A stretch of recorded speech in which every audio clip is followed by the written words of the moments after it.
different things coming on. Viego still exists. It's not been banned. Does It Fire has. stick to it? Oh, it Oplon has. banned My it. bad. My bad. My bad. My bad. My bad. My bad. They I do take missed. the I missed. Xayah. There's a lot of B1 pros being taken away here. We see the Talia, we see the Wukong, we see the Gwen, we see the Viego. We've kind of run through pretty much all the B1s here. Obviously, the Xayah, when you get that much of a pool meta pool pinched, it does mean that you have to go for something slightly different. There's a Xayah in response, it's going to be the Jinx, potentially LDLC, opting in for that. Champion that fell a little bit out of favor, but still pretty good into the Xayah, I think. What do you think? Yeah, I mean, you're still able to establish priority in the bot lane. Jinx just does that in every single lane matchup she has, unless you're playing against Misfortune, but that champion doesn't exist anymore.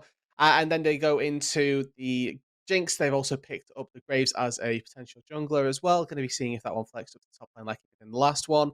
And now Oplon, they're likely to pick this Rakan up as well, go for that 2v2 combo that we know is ever so powerful. And then likely match in that jungle role. We'll have to see where the jungle priority lies. We've seen a little bit of Lee Sin rising as well Lee Sin as recently. well. Fire opted to the volley bear yesterday, so a couple of options still open.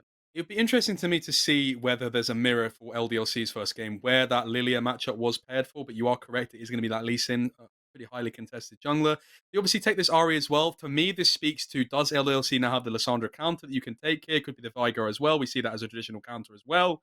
And so far, pretty standard draft from both sides, but it's going to be a case of LDLC, I think, now going to move to take away some potential top bans, try and edge out and maybe look for a strong Mm, mid blind. yeah, I mean, that looks to be the case. I think that they can leave Rakan open if they want to take Jinx Rakan as their bot lane duo. It's not necessarily one that we see with Synergy, but it does give them the engage that they're so sorely lacking right now. I think that Rakan would certainly aid their composition at being able to get some fights going. For Oplon, though, they're likely to just target some of those top laners because, like we say, LDLC, they have that sort of luxury here of being able to take whatever the support that they so desire. Instead, they end up banning the Rakan. Still makes a lot of sense. You don't want to give that pairing over if you don't Mm. plan on picking it. Likelihood is then that you do see the support picked on 4 because you've got half of the lane already there. You already know that Jinx is largely going to be a winning matchup anyway. And with Oplon banning away these big heavy tanks, it does suggest that they want to play something that is a little bit more focused on killing their lane opponent and potentially going for some engagements. The Olaf, we saw it being utilized yesterday, but it's going to be the Thresh. Pairing up with the Jinx gives it a bit more safety. We obviously famously for this tournament, this split in particular, we saw that first game, the Jinx not having that protection resulted in Crown Chop accumulating a considerable amount of deaths, but obviously having that Mhm. Thresh makes that a little bit safer. You obviously sometimes pair off the Palm Kench as well. There's been some bans we've seen towards it. In response, though, Renata is being hovered. Good champion to pair with Xayah. Good champion to pair with a lot of divers. Nara's the blind pick. Now, this is still very counterable up in that top side. I mean, as far as, you could just go for Irelia as a base. That is just the classic go-to answer for a Nard. Yasuo also potentially a counter that they might want to go for. We'll see what Ragnar has got up in the wheelhouse for sure. I don't mind the Blitzcrank Yes! pick here. I don't mind the Blitzcrank pick here. I Nor think do this is I. good. Look at their backline. Blitzcrank is a traditional answer to the Thresh because it's really difficult to get a Lantern out to safety. You also have 2 immobile backliners. I think that if you're trying to enable Zikor in any way, getting a Blitzcrank down there, mwah, chef's kiss. That's about as good as you can get in terms of pure aggression in a bot lane. Yeah, we're going to see this Jace and Art matchup as a matchup we've seen a lot this year. Traditionally, how do you think this matchup goes, Rudu? Can you talk to us a little bit more about it, especially with it being Ragnar's Jace, champion that he's somewhat known for at this point? Yeah, I think that the Jace is largely here to, well, the Gnar is more of a mitigating pick that you would take into a Jace, but the Jace is to counter the Gnar here specifically. It's not the worst case scenario for Dalek in any capacity, but we are expecting Ragnar to have priority, to have at least an advantage going in. The trades tend to go in his favor, unless you get Mega Gnar, and then you can start to CC chain the Jace down, and we start to go into all sorts of intricacies that maybe aren't so important when I think that the large focus for this game is obviously going to be around this bot lane. Yeah, completely agree with you. We spoke about in terms of our hero building, Zcor being a big thing for that. For me, it's very much the case. The Oplon yesterday, we saw they wanted to play around this bot lane, but it was very much the case of solo lanes. They're real pressure points sometimes against some of these stronger solo laners, whereby if they break, it can be difficult for them to facilitate their way back into the game. Very much for me, I'm trying to see a different game from Shunfai. Obviously, ran into some real difficulties in the early game yesterday. Quite an unfortunate performance on the volley bear, accumulating quite a few deaths in the early game. Really had his number met by enemy jungler. Whether or not he can, change the game plan up a little bit to more today, kind of facilitate the bot lane a little bit more. That's what I'm really looking forward to. Yeah, and Lee Sin, obviously one of those picks that you can go for the really early aggression style picks. And You know, if you're going for the least in the jungle, you want to see that early game playmaking played, much like you do Yeah, with a Blitzcrank. But I think there's only really one way to go into to think about an early game here, Don. yeah, completely. I mean, really, Oplon, they're a team right now. You're coming up against the best team in the league. It's your first week. It's a really hard matchups. You got to throw it down. But speaking of throwing things, we got to throw to a video right now. But this is set to be a very, very good match. So don't go anywhere. I'm telling you myself. You're not allowed.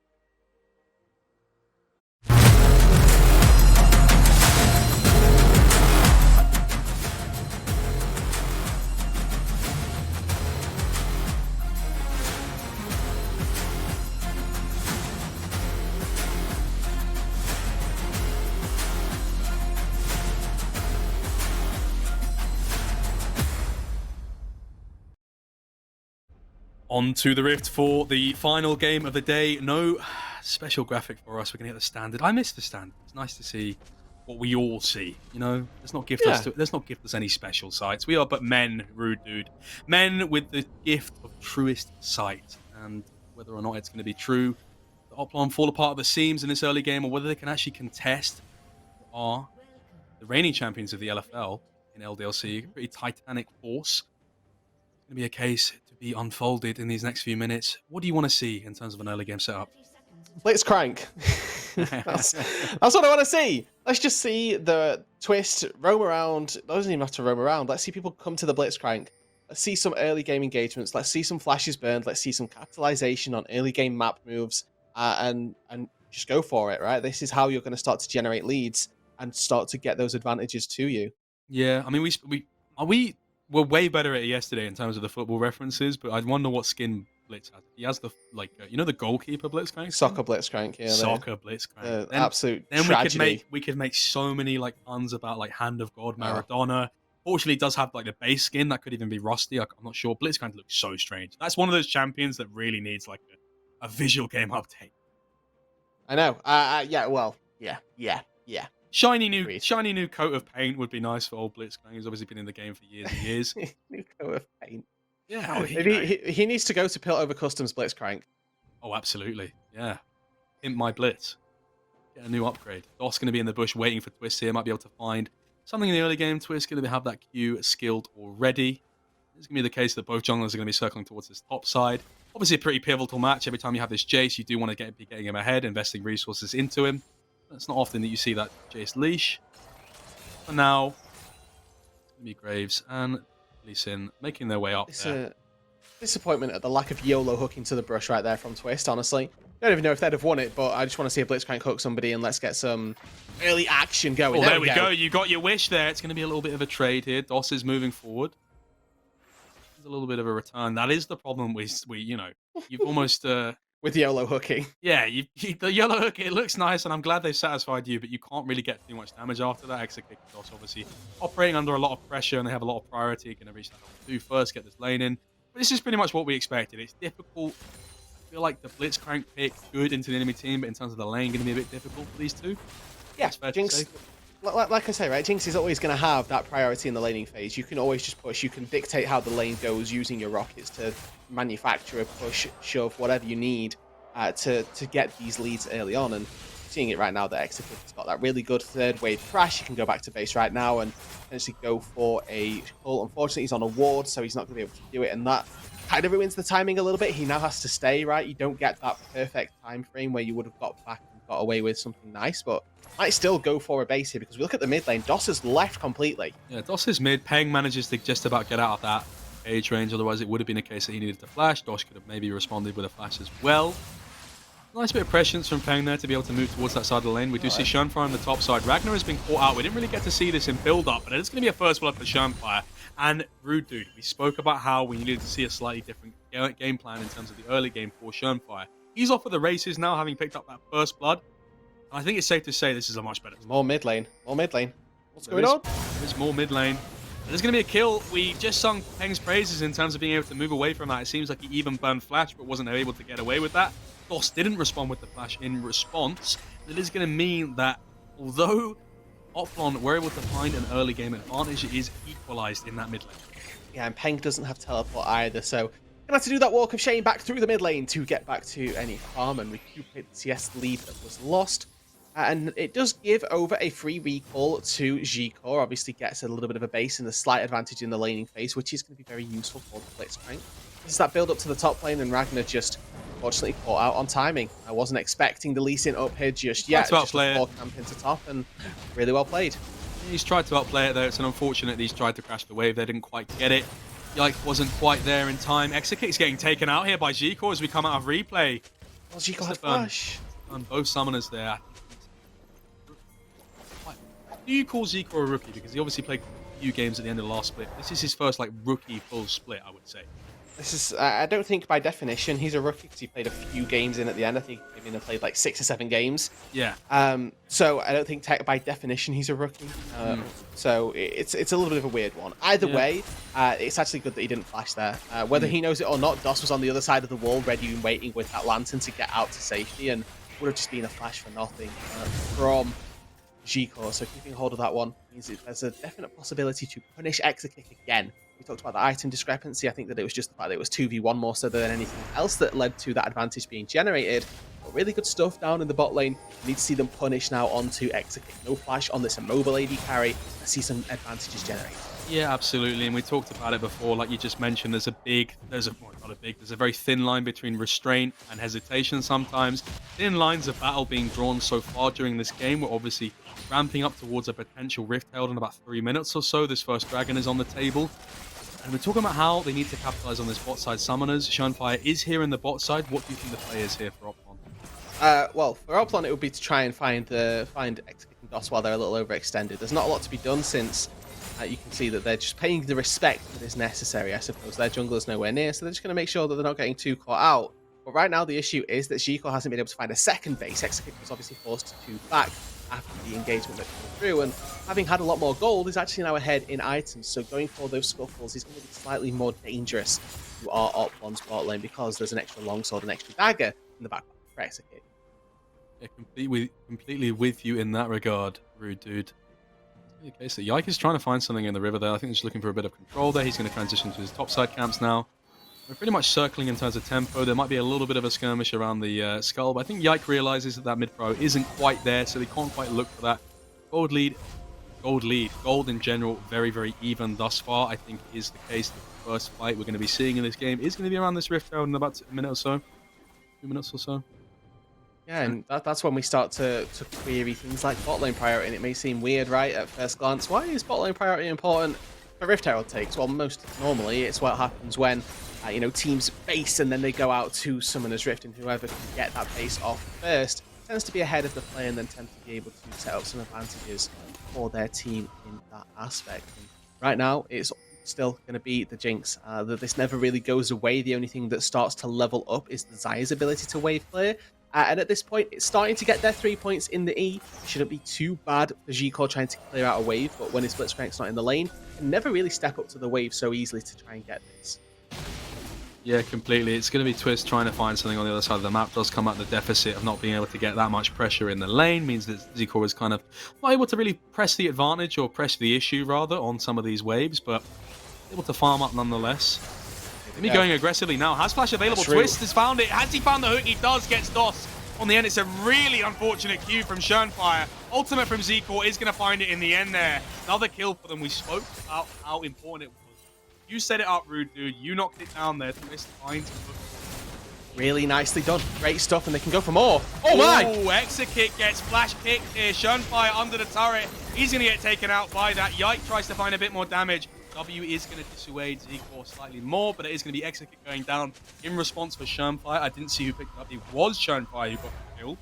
It was Twist that got that one, but it's still worthwhile. Doesn't really matter. The wave that's lost under the turret, the experience gathered by G-Core, going to be much more impactful overall. Nicely played by the Oplon jungler here. Had a rough game number 1 of the split. That kick right there certainly showcasing some Lee Sin prowess there.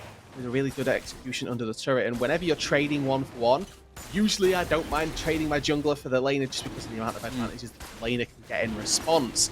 Now, in this particular case, Yike makes the most of the jungler having fallen, and it's going to go for that Drake. What it also opens up is for the potential Rift Herald take on the other side. Yeah, going to be the case. We thought that the battle lines would be drawn around this first Rift Herald. Not the case, actually. It does come down to a skirmish in the bot side. out of the acquisition of this Blitzcrank pick, doing its due diligence thus far, paying dividends in this game. And what do you want to see Fire try and utilize this Rift Herald for? What is the purpose here? Do you try and crack open this bot side a little bit more because obviously your top lane is pretty stable at the moment? What is the play? Yeah, I think that continuing to punish bot lane could certainly be a maneuver if you want to try and... The thing is, right, we've talked about this this Oplon roster as a try and facilitate G-Core, and the best way to do that, give him plates, give him gold, and unfortunately punish what is a very powerful duo of DOS and Exakick. So continue to go down there, continue to try and make their life miserable and sustain more gold into G-Core. Use the Herald down there, potentially get another kill onto DOS, who has no flash. That could be a good way to accelerate the pace of your Xayah. Yeah, completely agree. It's so important that they keep this pressure up. Obviously, Zico, we can't quite see what the gold lead is right now. I'd assume it's around 300 gold or so. That plate down, maybe slightly more, maybe a slightly bit more even, but it's going to be difficult. For this lane, we kind of don't really have much response if it's going to be the case that Yike finds a good angle on this, but Lee Sin is here to cover, is pathing towards it. Naru, dude. That's your window. Yeah, really window. There's a bit of a lull in action here. What do you think is the next lines that can be drawn within this ongoing battle that we're having today? I expect it to just be more toward bot side again. There's obviously that opportunity that one of the top laners just randomly finds a solo kill. Wouldn't put that one out of the realm of possibility, but it has to be around this bot lane. We still have immobile champions on all fronts in that bot lane, and then a Lee Sin plus a Graves have enough damage to really make the difference to tick somebody over to death. Both of them have found resets in the bot lane, and actually there was an interrupted recall by Exakick, which is actually going to give over a lot of tempo to G-Core, or rather over to the LDLC bot lane, and mean that there's an extra wave crash, potentially some lost gold there. But most importantly, it frees up DOS and frees up a little bit more window for LDLC to make some moves into this top side jungle. Yeah, DOS has a move here before the enemy support does. Yike and Co going to be getting out here. DOS is a little bit separated here. Peng might want to look for something, can't quite find it. Dalek does find DOS over to the side here. Ragnar is here to support him. Fire looking on to Yike, potentially lands that Q. Not going to be taking it though. This is going to be... Oh, he does take it over the wall. My mind is telling me no, but Fire's body has been completely decimated there. That is a Q you don't want to take, bud. Question marks. Fire goes a little too far, reaches, and does definitely get punished. Really good capitalization by Iker and Yike to put down what was ultimately an overzealous play from Fire. Going to lose his life for that, and gives up a little bit of control. Doesn't necessarily have the biggest impact relative to right now, but it does, facilitate a bit more gold going into Yike's back pocket. Starts that snowball and continues rather to give him the gold that he's so looking forward to having. It's really important here. I'm obviously reaching that Humble Grave spike very early. You get that early item, you get that early stats. You can move towards your mythic now potentially. Getting gold on him is really going to mean that a lot of the side of Oplon are going to get really bursted, especially with the Lee Sin not having the most tank stats at this point. He probably will do eventually, but it's going to be about a minute 30 on Dragon now, and with some of these advantages that have been generated, LDLC should look to consolidate some of their advantages and move into the spot side jungle, get some more vision. Now, the thing with Blitzcrank is that it doesn't matter how poorly your early game has gone, and that's not to say that Twist's early game has gone poorly by any means. 1-0-1 is certainly a good enough scoreline to begin with. Mainly the late game team fights, you hit that hook on Jinx, you win the game, technically. And we're not at that point yet. We're at the point now where a big hook around an objective might start to give you a dragon, which then sets you up better for the later on stages of the game. But this is the power that this pick brings you. It is similar to the Thresh. If the Thresh hooks G4 this game, then that's the same sort of window where, great stuff, you found the AD carry, we'll take it down now and should be able to win the fight off the back of that. Nice to see that Twist and Fire are at least grouping up a little bit to try and clear vision. This is a very powerful duo that can put out a load of damage. Ooh, Twist. Oh, he's found a flash hook there. Twist gets the armor that interrupts here. Fire's onto it. Yike is going very low, but Peng has been found here. The kick away does not mean much. It's a kick in the teeth is but what it is. Fire tries to get away here. Going to have to walk through the base.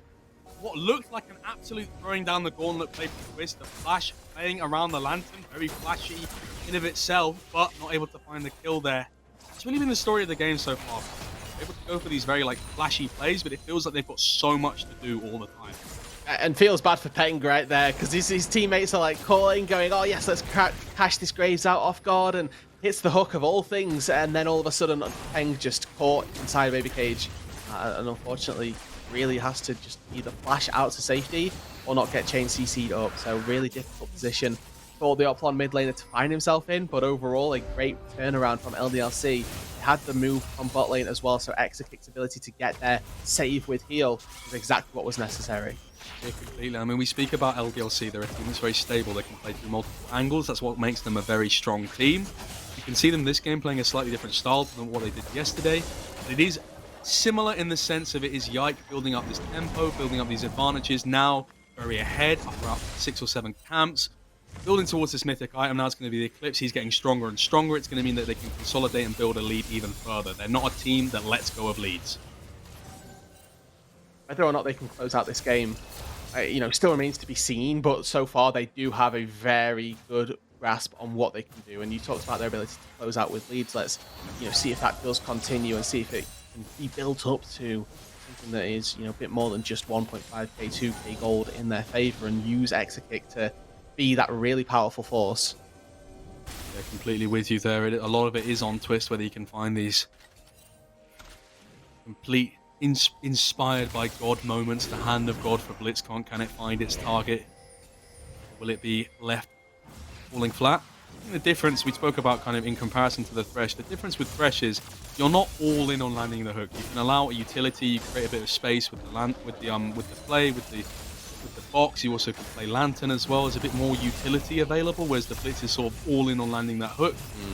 Going down a corner there. Dalek is going aggressive here. Will he be exterminated just in time by Ragnar? Doesn't seem to be the case. The turnaround does come through. Shunfire finds that in a repeat from the early game. It is going to be Ragnar going down, but in response, LDLC do manage to get themselves the Rift Tail, which they might now just pivot into the mid lane and try and use.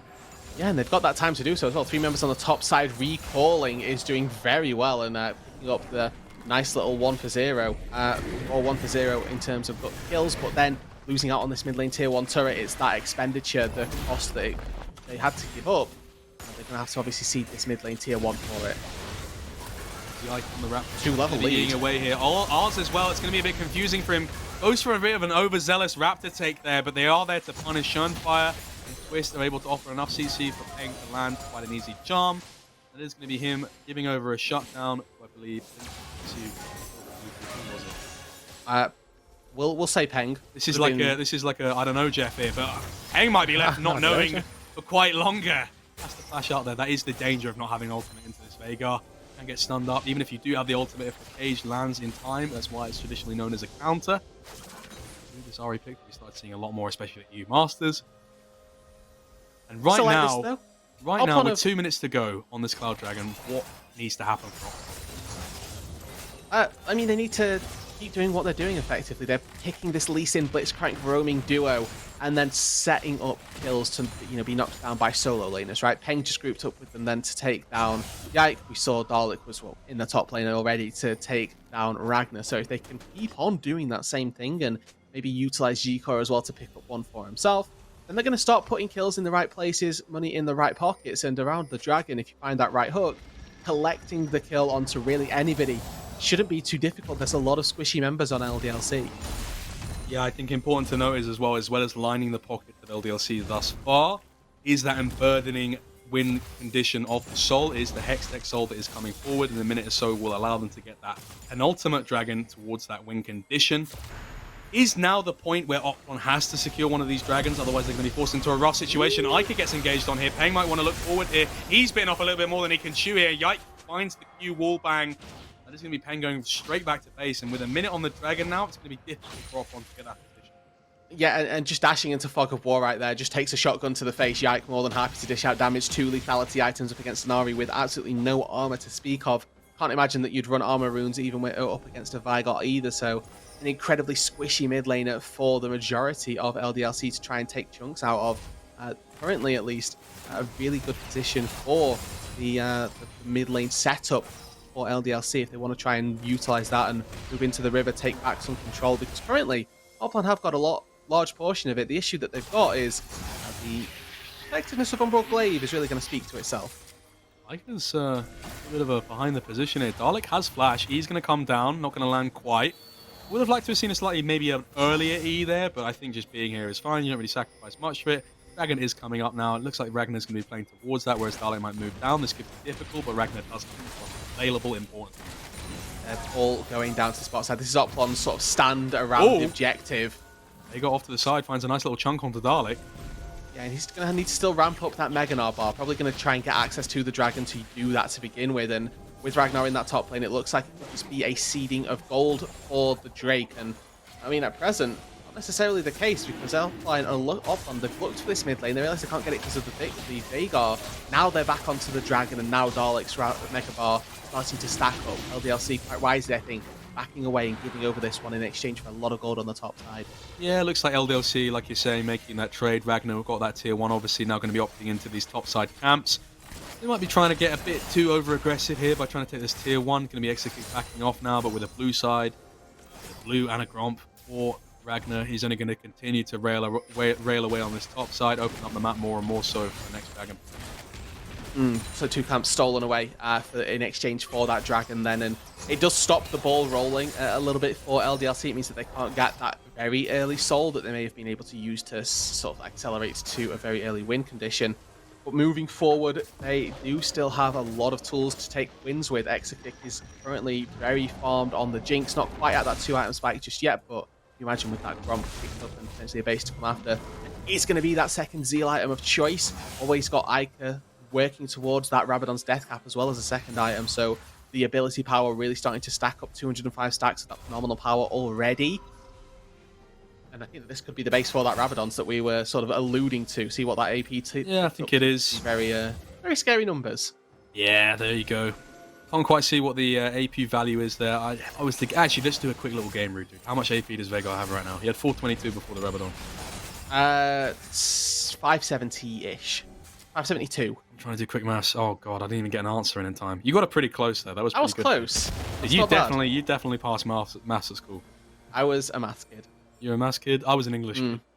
That's why we're doing the roles that we're doing. I sort of say the fancy words. You give us the nice little analysis. Yeah, I try anyway. Try at the very least. Well, trying's all you can do. Trying and testing is really the theme of this game thus far. Oplon trying to find ways back into the game now. It's not exactly an insurmountable gold lead, but obviously LDLC scaling up, Veigar ramping up further and further. It's going to get to a point as well where, is it fair to say that this Jace might be giving this Gnar a few problems once it gets to certain item spikes? Could be, and Peng as well being given a few problems as well. But yeah, you are quite right that the Jace, I think the 3 items is that point where regardless of how far behind you set a Jace, Jace just does damage. That's just a thing that you're going to have to deal with at one point. Yeah, no, I completely agree with you there. Oplon circling around this Baron here. Not going to be the case that I think they dip their toes in the water of the Baron throws that we've... Do you want to play a different game that we won't get an answer to, but that would be fun to test anyway? Okay, let's go. I'm all ears. When was the last time that Twist pressed Q? Ooh, that's a good point. I haven't seen a hook in a while. He might have done it off screen. I think there was on the previous Dragon I was going to call because he was on mid lane at turret trying to look for, I believe, Veigar. He would have thrown it then. Okay. That's about 8 minutes. 8 minutes ago.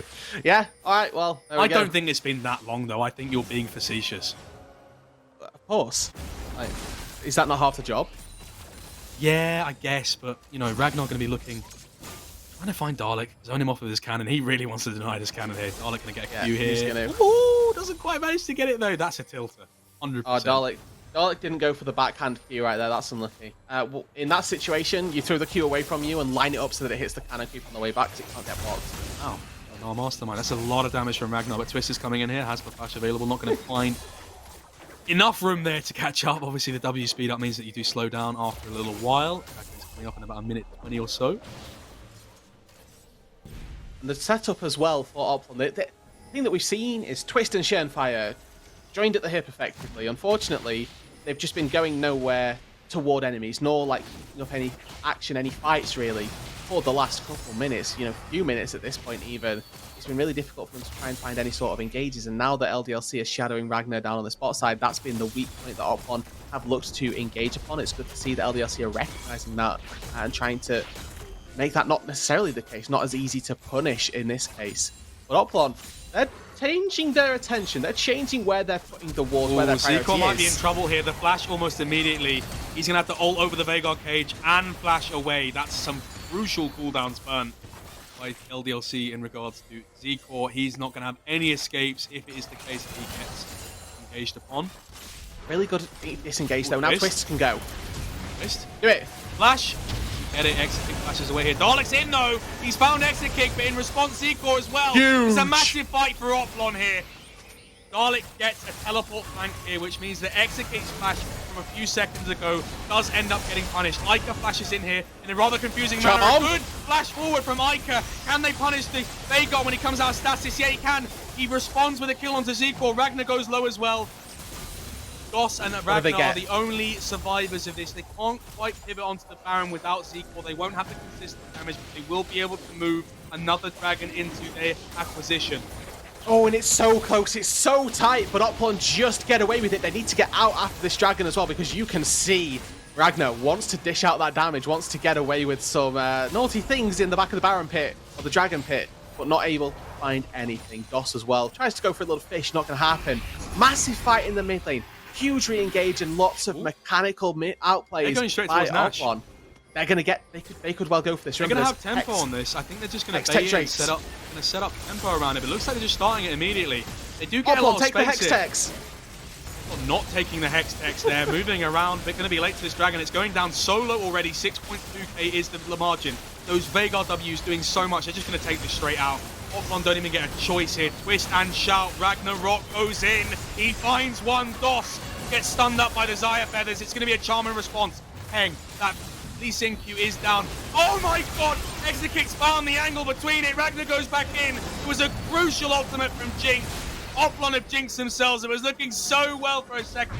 The curse from game one continues. Some signs of life from Oplon. The Baron on a nice edge turn. They realize the tempo advantage they had. They go towards the Baron. Oplon gets a few in response, but goes slightly too forward, and they get burned.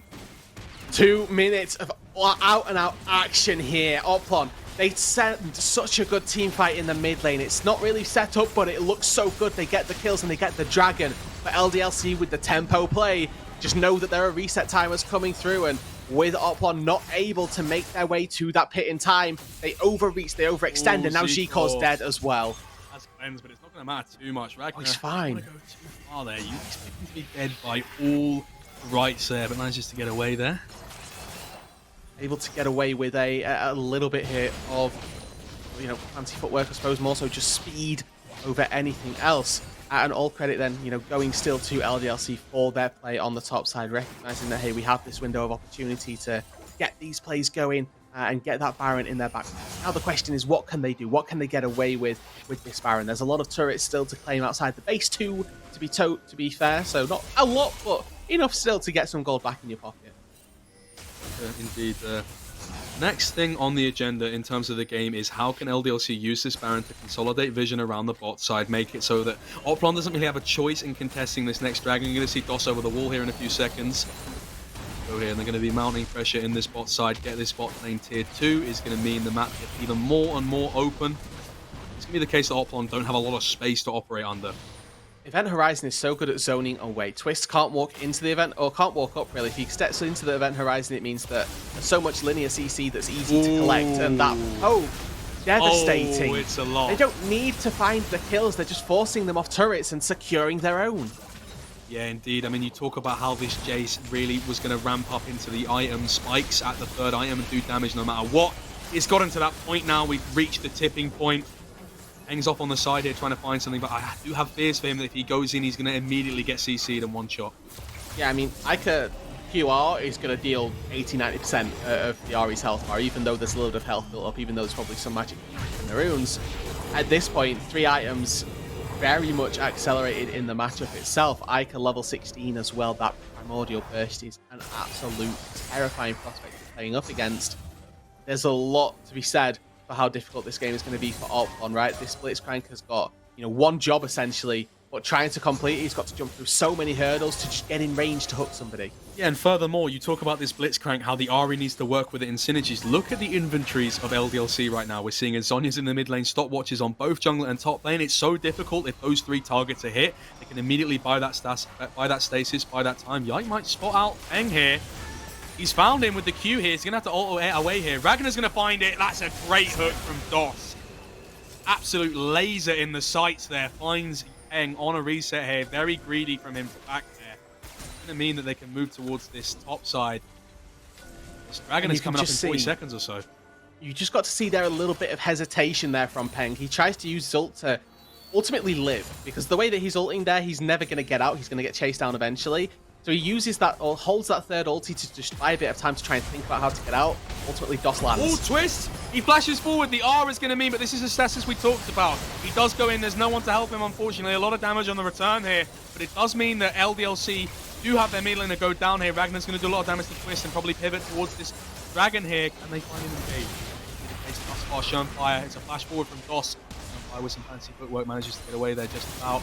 We have the numbers advantage for now. It's just about what can be found. Yike has to get healed there by Execute. Execute is ramping up. Dalek goes in. It's a big engage, but the play away is going to mean that there's no kills today. Jinx has the double kill. He has the triple kill almost.